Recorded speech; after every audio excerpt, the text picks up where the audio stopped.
ಎಲ್ರಿಗೂ ನಮಸ್ಕಾರ ಫ್ರೆಂಡ್ಸ್. ನಾನು ವೇದು ಸಿದ್ದು ಚಾನಲ್ಸ್ಲಿಂದ.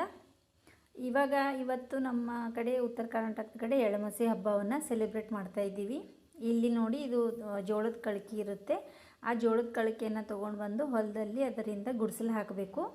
ಇಲ್ಲಿ ಹಾಕ್ತಾ ಇದ್ದಾರೆ ನೋಡಿ, ನಮ್ಮ ದೊಡ್ಡ ಮಾವ, ನಮ್ಮ ಭಾವನವರು ಮತ್ತು ನಮ್ಮ ಯಜಮಾನರು, ಇವರು ಎಲ್ಲರೂ ಸೇರಿ ಇದನ್ನು ಒಂದು ಗುಡಿಸೆಯನ್ನು ಹಾಕ್ತಾ ಇದ್ದಾರೆ. ಅದು ಮಹಾಲಕ್ಷ್ಮಿ ಪೂಜೆಗೋಸ್ಕರ ಗುಡಿಸೆಯನ್ನು ಹಾಕ್ತಾರೆ.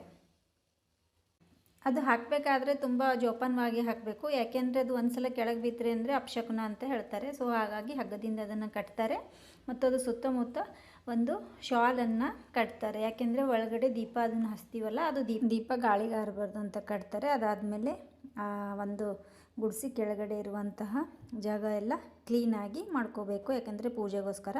ಇವರು ನಮ್ಮ ದೊಡ್ಡತ್ತೆ ಎಲ್ಲ ಕ್ಲೀನ್ ಮಾಡಾದ್ಮೇಲೆ ಎಲ್ಲ ಇಟ್ಟು ಪೂಜೆ ಮಾಡ್ತಾ ಇದ್ದಾರೆ. 5 ಕಲ್ಲು, ಅಂಬ್ಲಿ ಕೊಡ ಎಲ್ಲ ಇಟ್ಟು ಅಲ್ಲಿ ಲಕ್ಷ್ಮೀ ತಾಯಿಗೋಸ್ಕರ ಎಲ್ಲ ನೈವೇದ್ಯ, ಹಣ್ಣು ಹಂಪಲ ಮತ್ತು ಲಕ್ಷ್ಮಿಗೋಸ್ಕರ ಬ್ಲೌಸ್ ಪೀಸು, ಕೊಬ್ಬರಿ ಬಟ್ಲು, ಅಕ್ಕಿ, ಮಡಿಲಕ್ಕಿ ತುಂಬೋದು, ಉಡಕ್ಕಿ ತುಂಬೋದು ಅಂತ ಹೇಳ್ತಾರೆ. ಸೊ ಅದನ್ನೆಲ್ಲ ಇಟ್ಟು ಪೂಜೆ ಮಾಡಿ ದೀಪ ಹಚ್ಚೋದಾದಮೇಲೆ ಅಲ್ಲಿನ ಪೂಜೆ ಎಲ್ಲ ಕಂಪ್ಲೀಟ್ ಆಗುತ್ತೆ. ಇವ್ರು ನಮ್ಮ ದೊಡ್ಡತ್ತೆ, ಇವರೇ ಎಲ್ಲ ಪೂಜೆ ಮಾಡ್ತಾಯಿದ್ದಾರೆ.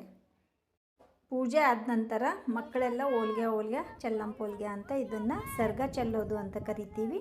ಇದು ಒಂದು ಬಟ್ಲಲ್ಲಿ ಅಂಬ್ಲಿ ಮತ್ತು ಒಂದು ಬಟ್ಲಲ್ಲಿ ನೀರನ್ನು ತಗೋತಾರೆ. ಮುಂದೆ ಇರೋರು ಹೋಳ್ಗೆ ಅಂತಾರೆ, ಹಿಂದೆ ಇರೋರು ಚಲ್ಲಂಪ ಹೋಳ್ಗೆ ಅಂತಾರೆ. ಇದೇ ಇವತ್ತಿನ ಒಂದು ಸರ್ಗ ಚೆಲ್ಲುವ ಹಬ್ಬದ ವಿಶೇಷತೆ ಅಂತಲೇ ಹೇಳೋದು, ಸರ್ಗ ಚೆಲ್ಲೋದು.